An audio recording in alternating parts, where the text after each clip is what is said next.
नव्हता चैतन्य घात. घातपात होता. हा अपघात नव्हता, चैतन्यघात. ठरलं तर मग मालिकेच्या पुढील भागात सगळेच दुःखात असतात, पण मात्र त्याच वेळी तिथे सायली अर्जुनची एंट्री होते. तर सायली आणि अर्जुनला सुखरूप बघून सगळ्यांनाच खूप आनंद होतो. पण मात्र प्रियाच्या पायाखालची जमीन सरकते. त्यानंतर ती घरून डायरेक्ट पोलीस स्टेशनला महिपतला जाब विचारायला येते. एक काम तुम्हाला सांगितलं होतं, अर्जुन सायलीला संपवायचं, ते सुद्धा तुम्हाला जमलं नाही. ते दोन्ही धडधाकर जिवंत असून घरी परत आलेत.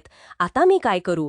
जर त्यांनी याची चौक पैसे गेली तर मी पुन्हा अडकेल. आता तुम्ही दोन्ही कायमचा जेलमध्येच राहा. तुम्हाला कोणीच बाहेर काढू शकणार नाही.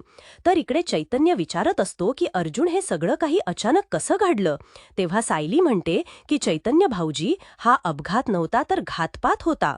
अर्जुन म्हणतो की कोणीतरी मुद्दाम आम्हाला मारण्याचा प्लॅन केलाय.